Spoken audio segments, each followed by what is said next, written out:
Saint Bernard de Clairvaux. Bernard de Fontaine est un moine bourguignon, réformateur de la vie religieuse et saint catholique.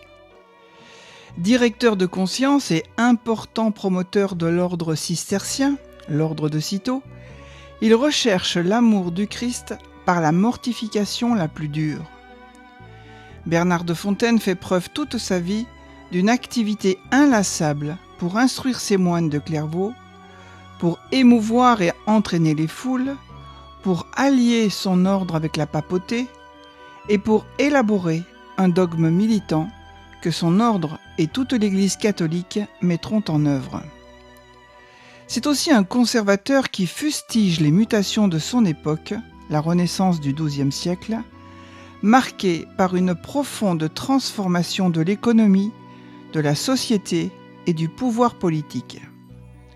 Mort en 1153, il est canonisé dès 1174 et devient ainsi Saint Bernard de Clairvaux. Il est proclamé docteur de l'Église catholique en 1830 par le pape Pie VIII.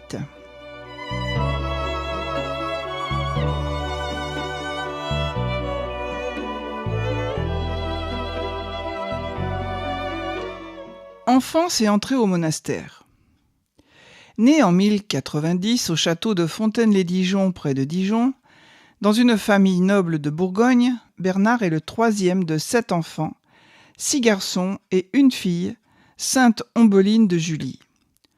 Son père, Tescelin, est l'un des seigneurs de Châtillon-sur-Seine. Modeste chevalier, il est au service du duc de Bourgogne et a cherché à faire un riche mariage. Il possède des terres autour de Montbard à l'île Sainte-Reine, dans la vallée de la Laigne, en plus de sa seigneurie de Fontaine. La famille de sa mère, Alette, est de plus haute lignée. Le grand-père de Bernard règne sur la seigneurie de Montbard. Son oncle André de Montbard est l'un des 9 fondateurs de l'ordre du Temple et devient même grand maître. En 1100, Bernard a 10 ans. Il est envoyé à l'école canoniale de Saint-Vorle, à Châtillon-sur-Seine. Après les rudiments, il suit le trivium, premier cycle d'enseignement, consacré aux lettres, grammaire, rhétorique et dialectique. Montrant un goût particulier pour la littérature, il acquiert une bonne connaissance de la Bible, des pères de l'Église et de divers auteurs latins, tels que Horace, Sénèque, Tacite, Virgile et Ovide, ce qui fait de lui un parfait représentant des lettrés de son temps. En 1106, à l'âge de 16 ans, il perd sa mère et en est très vivement affecté. Il mène ensuite l'existence mondaine des jeunes nobles de son âge, mais semble très vite vouloir entrer dans les ordres. Dans un premier temps, pour ne pas inquiéter sa famille par ses préparatifs à la vie monacale, il leur laisse entendre qu'il prépare un pèlerinage à Jérusalem.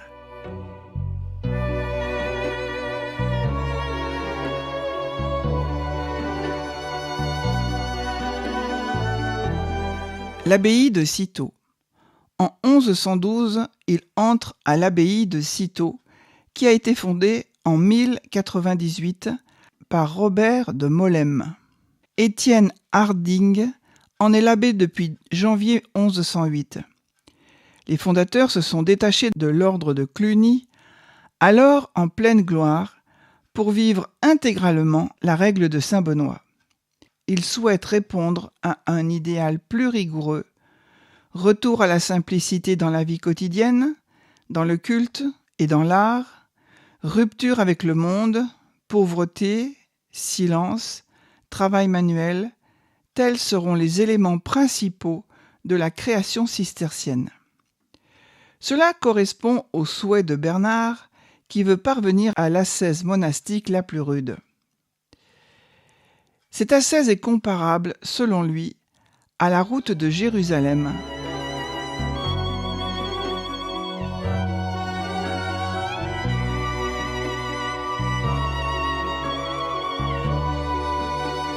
Fondation de Clairvaux. En 1115, Étienne Harding envoie le jeune homme à la tête d'un groupe de moines pour fonder une nouvelle maison cistercienne dans une clairière isolée à une quinzaine de kilomètres de Bar-sur-Aube, qui s'appelle le Val d'Absinthe, sur une terre donnée par le comte Hugues de Champagne. La fondation est appelée Claire-Vallée, qui devient ensuite Clairvaux. Bernard est élu abbé de cette nouvelle abbaye et confirmé à Châlons par Guillaume de Champeaux, évêque de Châlons et célèbre théologien.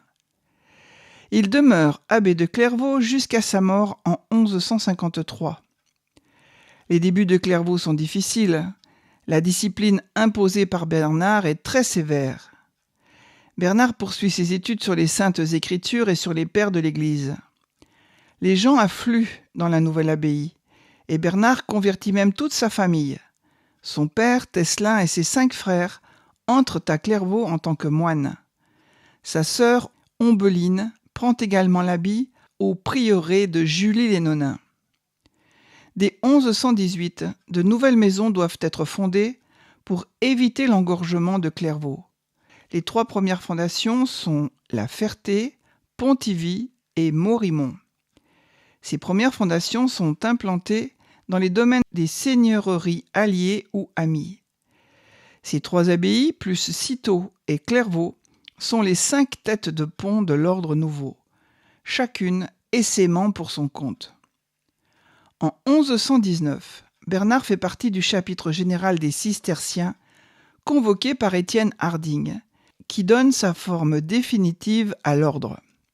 La charte de charité, qui y est rédigée, est confirmée peu après par le pape Calixte II. En 1132, il fait accepter par le pape l'indépendance de Clairvaux vis-à-vis de Cluny.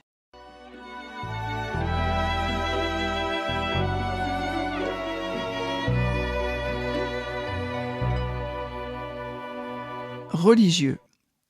Dès le début de son abbatiat, Bernard rédige des traités, des homélies et surtout une apologie écrite sur la demande de Guillaume de Saint-Thierry qui défend les bénédictins blancs, c'est-à-dire les cisterciens, contre les bénédictins noirs, c'est-à-dire les clunisiens. À l'austérité cistercienne élaborée à partir de la fuite du monde, de la pauvreté et du travail manuel, Bernard ajoute la mise en valeur de la pureté et le désintérêt de la culture et de tout ce qui peut sembler un divertissement pour l'esprit. Pierre le Vénérable, abbé de Cluny, lui répond amicalement, et malgré leurs différends idéologiques, les 2 hommes se lient d'amitié. Il envoie également de nombreuses lettres pour inciter à la réforme le reste du clergé.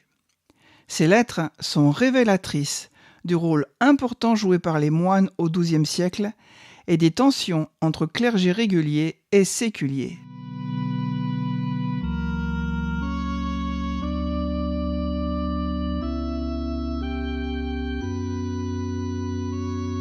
Abbé engagé dans les affaires de son temps.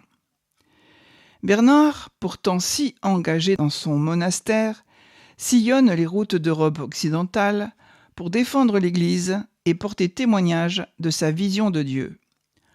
En 1129, il participe au concile de Troyes, convoqué par le pape Honorius II et présidé par Matthieu d'Albano, légat du pape.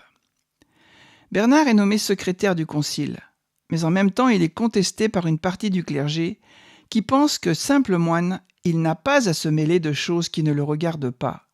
C'est lors de ce concile que Bernard fait reconnaître les statuts de la milice du Temple, les Templiers, dont il a grandement influencé la rédaction. L'existence d'un ordre de moines appelé à manier l'épée et à verser le sang était, selon Jean Flory, une monstruosité doctrinale, que Bernard de Clairvaux réussit à faire accepter par le concile, ce qui officialisa l'intégration définitive dans la doctrine de l'Église romaine de la notion de guerre sainte. En 1130, il adresse une lettre aux chevaliers du Temple. Il explique que pour un chrétien, il est plus difficile de donner la mort que de la recevoir. Il fustige le chevalier du siècle qui engage des guerres. Il rappelle que le Templier est un combattant discipliné, sans orgueil et sans haine. Devenu une personnalité importante et écoutée dans la catholicité, Il intervient dans les affaires publiques. Il défend les droits de l'Église contre les princes temporels et conseille les papes. Il attache en effet une grande vénération au trône de Saint-Pierre. Doué d'une très forte personnalité, Saint Bernard sort de son abbaye pour participer aux grandes affaires de son siècle. Sa renommée monte en flèche suite à l'élection simultanée par le conclave de 2 papes, Innocent II et Anaclet II. Bernard plaide la cause du premier auprès du roi de France ainsi que des grands féodaux et des évêques du royaume. Le pape Innocent II l'ayant enfin emporté, il remercie Bernard en accordant maints privilèges à l'ordre cistercien. Bernard de Clairvaux obtient ainsi la condamnation pour hérésie du vieil Abélard, resté célèbre pour son idylle tragique avec sa jeune élève Héloïse.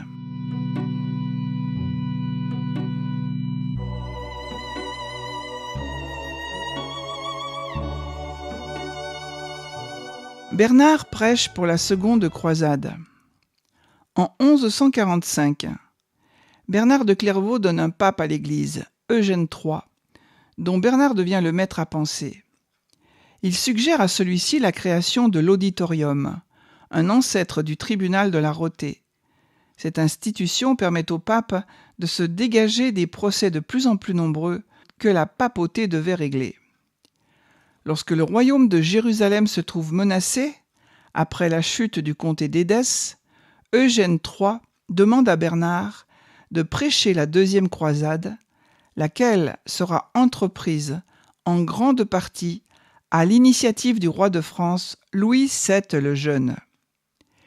Il prend la parole le 31 mars 1146, le jour de Pâques, au milieu d'une foule de seigneurs et chevaliers réunis au pied du versant nord de la colline de Vézelay. L'église étant trop petite pour contenir cette assemblée. Son discours enflamme la foule.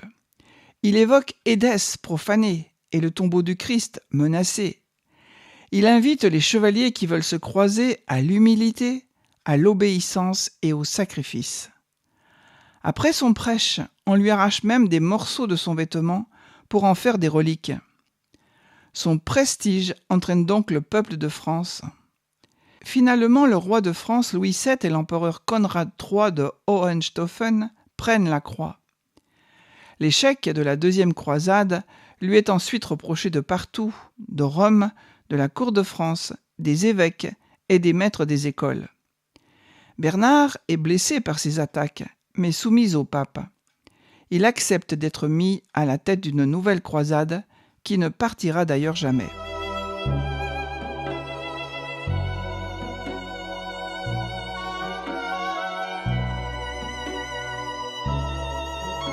Lutte contre les violences anti-judaïques. En Germanie, c'est-à-dire en Allemagne, sa campagne pour la croisade donne l'occasion à Bernard de combattre le discours du prédicateur populaire Raoul Rodolphe, un ancien moine cistercien de Clairvaux qui forçait les Juifs à choisir entre le baptême et la mort.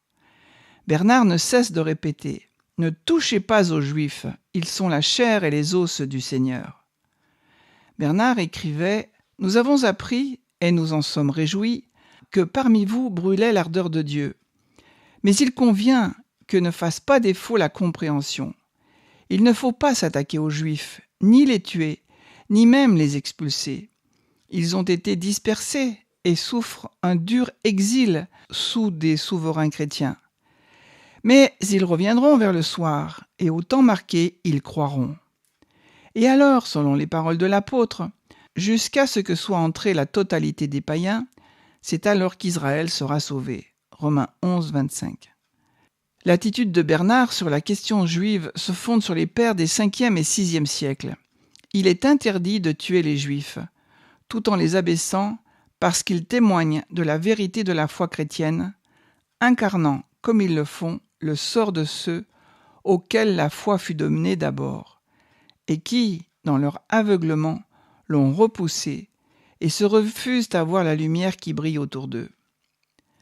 Bernard de Clairvaux définit les positions de l'Église catholique à l'égard des deux religions juive et islamique.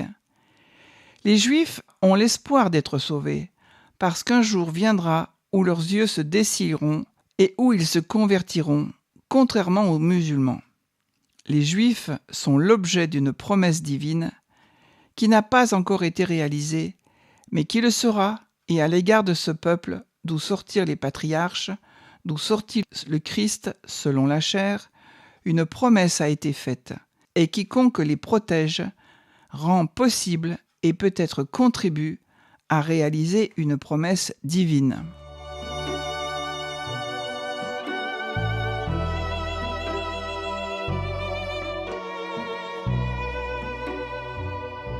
Croisade contre le catharisme. À la même époque, le catharisme fait de grands progrès dans le midi de la France. Bernard intervient pour réfuter les doctrines cathares. En 1145, il accompagne en Languedoc Albéric d'Ostie, légat du pape Eugène III, et Geoffroy de Lèves, évêque de Chartres, afin de prêcher contre l'hérésie dans cette région. Il passe par Poitiers, Bergerac, Périgueux, Sarlat, Cahors, Albi, Verfeil. C'est dans cette dernière localité que, rencontrant les cathares, Bernard, enflammé du zèle de la foi, aurait prononcé ces mots en quittant la ville. « Verfeil, c'est-à-dire verte feuille, que Dieu te dessèche. » Avant de se retirer au monastère de Cîteaux pour des problèmes de santé, Bernard de Clairvaux écrivait dans un sermon « On ne les convainc ni par le raisonnement, ni par les autorités, ni par la persuasion, car ils sont de mauvaise foi. Il semble qu'ils ne puissent être extirpés que par le glaive matériel. » Bernard combat la thèse de l'Immaculée Conception. Parmi les positions doctrinales soutenues par Bernard, certaines sont encore proches de la théologie de la pentarchie, c'est-à-dire l'Église trinitaire avant le schisme de 1054, et contraires à des dogmes définis plus tard par l'Église catholique. C'est ainsi qu'en 1139, il écrit une lettre aux chanoines de Lyon, où, malgré sa dévotion à la Vierge, il combat la pratique alors relativement nouvelle de fêter l'Immaculée Conception et argumente contre la thèse qui fonde cette fête.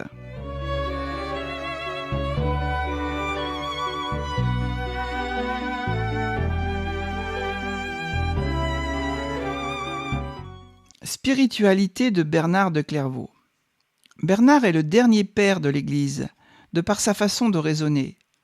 Il considère que l'homme n'a pas à tenter d'élucider les contradictions apparentes du dogme ou de trouver une explication rationnelle au texte saint. La foi que l'on reçoit doit être transmise inchangée. Il reste étranger au changement de l'époque où, avec la naissance des universités, de plus en plus d'esprits s'attaquent à la compréhension des textes par la raison. Il défend avec la même fougue la société féodale, la division du monde en 3 ordres et l'autorité pontificale. Pour lui, l'ordre établi est voulu par Dieu. Il suffit de corriger les vices des hommes pour résoudre les problèmes de la société. La spiritualité de Bernard est fortement marquée par la pénitence. Il fait subir à son corps les plus cruels traitements, mettant ainsi sa santé en danger. Son goût pour l'austérité s'accorde à merveille avec le dépouillement des églises cisterciennes. À ce sujet, il évoque les états de conscience modifiés auxquels il parvient, la sobre ivresse qui jaillit du dedans et opère des mutations et des métamorphoses sans pour autant nécessiter le point d'appui d'une imagerie extérieure. Il fulmine d'ailleurs contre les cloîtres sculptés à chapiteaux historiés. Il considère que les décorations richement ornées de figures monstrueuses et que les narrations souvent profanes et coûteuses sont de nature à détourner l'esprit du moine de la méditation. Il est aussi porté par un amour fervent envers Dieu et la Vierge, pour qui il a une dévotion particulière. Toutes les églises cisterciennes sont dédiées à la Vierge, et Bernard cherche à développer le culte marial dans tout l'Occident. Il est parfois présenté sur des tableaux avec la Vierge qui presse son sein, découvert, et envoie une goutte ou un jet de son lait à l'abbé. Il prône une religion faite d'élan du cœur plus que de comptabilité des actions bonnes ou mauvaises. C'était un homme entier, totalement dévoué à sa foi, qui n'acceptait pas les compromis. Son ardeur dans les prêches, sa rhétorique puissante, le faisaient craindre de certains et suivre sans retenue par d'autres. Il parle avec une telle véhémence de langage, un tel désir d'arracher à l'inertie, que les moines pusillanimes devaient craindre sa présence trop assidue dans le monastère. Ceux qui l'avaient compris le suivaient avec ardeur. Bernard était très absolu. Bernard s'adresse à des moines. Sa théologie mystique concerne des hommes qui se vouent à la prière et à l'amour de Dieu. Pour lui, tout savoir humain n'a d'importance que dans la mesure où il est ordonné à la vérité religieuse. Paix intérieure. En entrant au monastère, le moine laisse tout. Sa vie est rythmée par la liturgie. Rien ne doit le perturber dans sa vie intérieure. Le monastère a pour fonction de favoriser cet aspect de la spiritualité cistercienne. Avant d'être une mystique, la spiritualité cistercienne est une spiritualité incarnée, que la vie quotidienne aille de soi est la condition sine qua non de la paix intérieure et du silence propice à la relation avec Dieu. Tout doit y conduire et rien n'en distraire. Ainsi, l'architecture, l'art ou les manuscrits cisterciens adoptent un style pur et dépouillé. Sous l'impulsion de Bernard de Clairvaux, mu par un idéal d'austérité, un style très épuré est utilisé pour les manuscrits de Cîteaux qui atteignent un apogée entre 1160 et 1180. Ce style se caractérise par de grandes initiales peintes en camailleux d'une seule couleur, sans représentation humaine ou animale ni utilisation d'or. En édictant ses règles sur les enluminures, Bernard de Clairvaux souhaite éviter que des artistes extérieurs aux abbayes ne rentrent dedans. En faisant cela, Bernard de Clairvaux voulait préserver l'indépendance d'une abbaye et éviter le contact avec le monde extérieur qui pourrait entraîner des conflits selon lui. Cheminement vers Dieu. Bernard de Clairvaux, dans son traité de l'amour de Dieu, est à la source d'une véritable école spirituelle en faisant passer un pas décisif à la littérature descriptive des états mystiques. Il développe un ascétisme extrême de dépouillement qui est très visible d'un point de vue artistique. La liturgie développe des mélodies épurées, totalement au service de la parole divine, pour en révéler toute la richesse et le mystère qui y est contenu.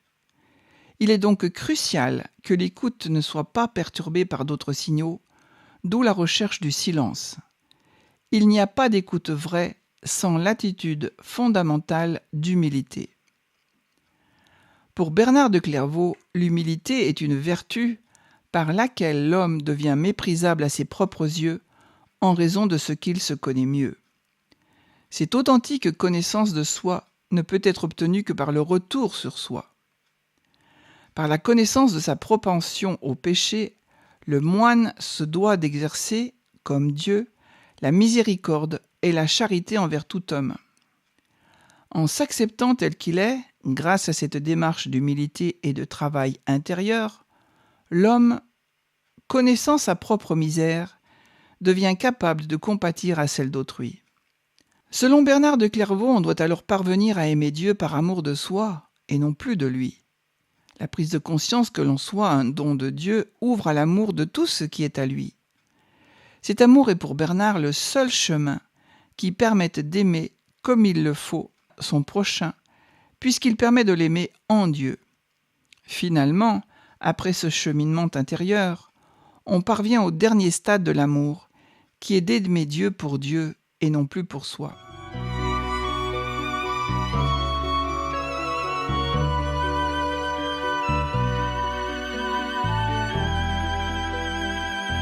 Libre arbitre. Pour Bernard de Clairvaux, du fait de son libre arbitre, l'homme a la possibilité de choisir sans contrainte de péché ou de suivre le cheminement qui conduit à l'union avec Dieu.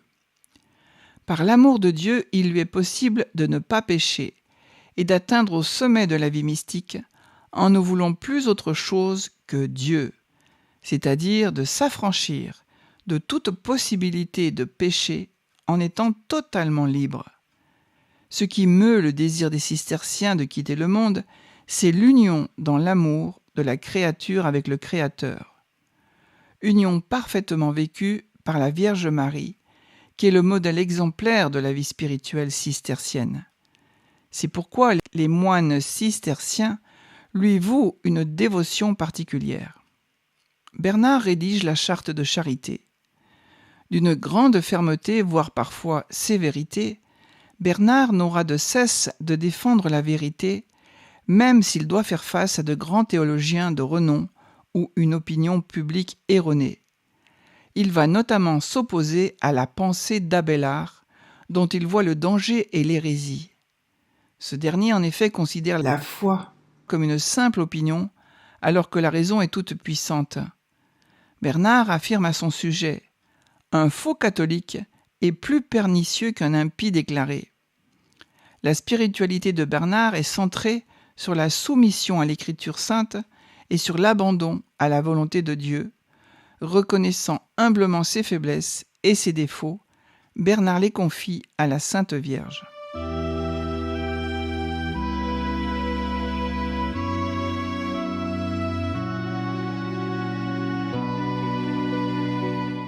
Saint Bernard de Clairvaux et Jésus. Mélange de douceur, de tendresse et de passion, de fougue et de sensibilité, Bernard attire les jeunes. Par son exemple et ses paroles, il ramène une multitude de pécheurs sur le droit chemin de la vie spirituelle et guide de nombreuses âmes vers la sainteté. Il écrit « Nous enseignons que toute âme, même chargée de péché, prise au filet des vices, séduite par leurs appâts, captive et exilée, prisonnière de son corps, toute âme, dis-je, ainsi reconnue coupable et désespérée, nous enseignons qu'elle peut découvrir en soi ce qui lui permettra non seulement de respirer dans l'espoir du pardon, dans l'espoir de la miséricorde, mais encore d'oser aspirer aux noces du Verbe, de ne pas craindre de contracter un lien de société avec Dieu. L'amour de Bernard pour Jésus est intense. Lorsque tu écris « Je n'y prends pas goût si je n'y lis pas Jésus », lorsque tu discutes ou que tu discours « Je n'y trouve aucun intérêt si je n'y entends Jésus », Jésus, c'est du miel pour ma bouche, une mélodie pour mes oreilles, une jubilation pour mon cœur. Mais c'est aussi un remède. L'un de vous est-il triste? Que Jésus vienne à son cœur et de là à ses lèvres. Rien mieux que ce nom ne comprime l'emportement de la colère, n'apaise l'enflure de l'orgueil, ne guérit la blessure de l'envie. Saint Bernard de Clairvaux et la Vierge Marie. Saint Bernard s'est fait le chantre de Marie par son style enthousiaste. Sa pensée reprend celle des pères de l'Église. De nombreuses paroles et citations de Saint Bernard révèlent son grand amour pour la Mère de Dieu. Il approfondit le mystère de l'incarnation du Verbe et s'émerveille devant l'instrument choisi par Dieu pour cela, la Vierge Marie. Il dit « Efforçons-nous de monter vers le Sauveur par la même voie qu'il a suivie pour venir jusqu'à nous. » Il affirme encore « Quand on pense à elle, on ne s'égare pas. » Saint Bernard insiste sur la place de la Sainte Vierge qui rapproche l'homme de Dieu par son rôle de médiatrice. Il dit « Voulez-vous un avocat près de Jésus? Recourez à Marie. » Je le dis sans hésitation. Marie sera exaucée à cause de la considération qui lui est due. Le Fils exaucera sa mère et le Père son Fils. Voici l'échelle des pécheurs, une absolue confiance. Voici sur quoi mon espérance est fondée. Saint Bernard développe sa spiritualité mariale dans plusieurs de ses œuvres, dans ses sermons, sermons pour l'Avent, pour le 2 février qui est la purification de Marie, pour l'Assomption, pour l'Annonciation, pour le 8 septembre qui est la Nativité de Marie.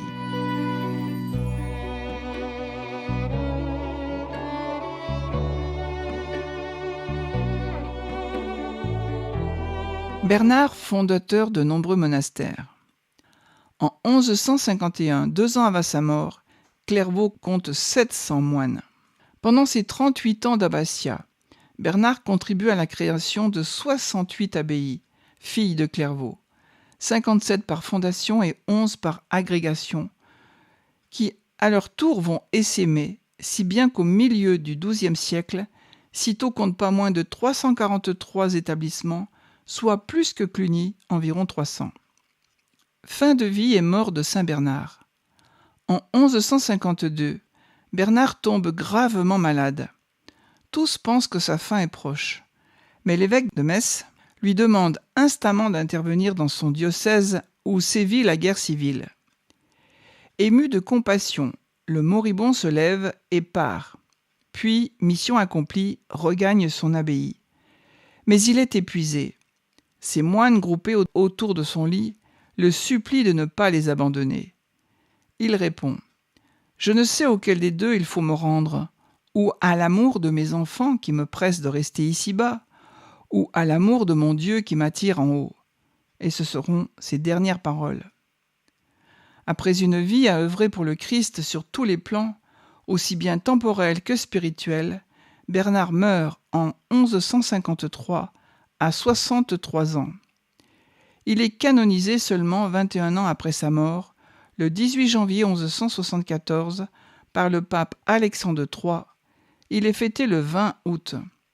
En 1830, Pie VIII le proclame docteur de l'Église.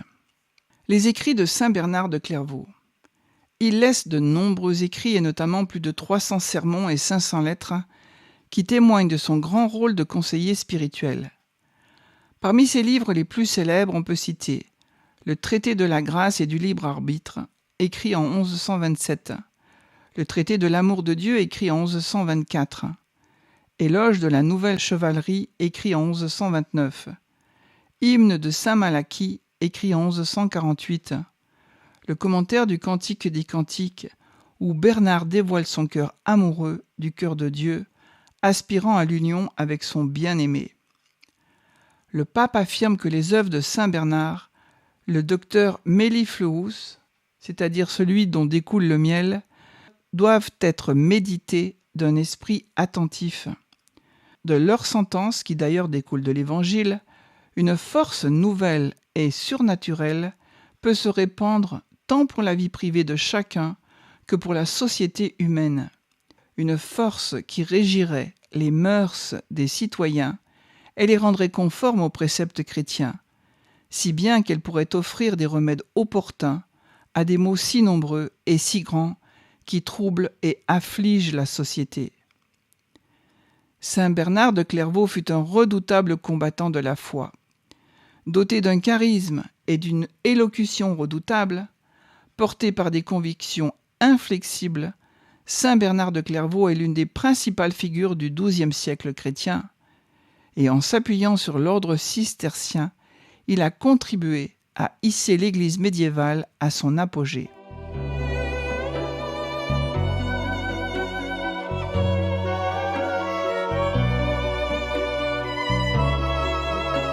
Prière du Souvenez-vous de saint Bernard. Souvenez-vous, ô très miséricordieuse Vierge Marie, qu'on n'a jamais entendu dire qu'aucun de ceux qui ont eu recours à votre protection, imploré votre assistance ou réclamé vos suffrages ait été abandonné. Animé d'une pareille confiance ô Vierge des Vierges, ô ma mère, je cours vers vous et gémissant sous le poids de mes péchés, je me prosterne à vos pieds. Ô Mère du Verbe incarné, ne méprisez pas mes prières, mais écoutez-les favorablement et daignez les exaucer. Amen. Prière de saint Bernard de Clairvaux, regardez l'étoile, invoquez Marie. Lorsque vous assaillent les vents des tentations, lorsque vous voyez paraître les écueils du malheur, regardez l'étoile, invoquez Marie. Si vous êtes ballotté sur les vagues de l'orgueil, de l'ambition, de la calomnie, de la jalousie, regardez l'étoile, invoquez Marie.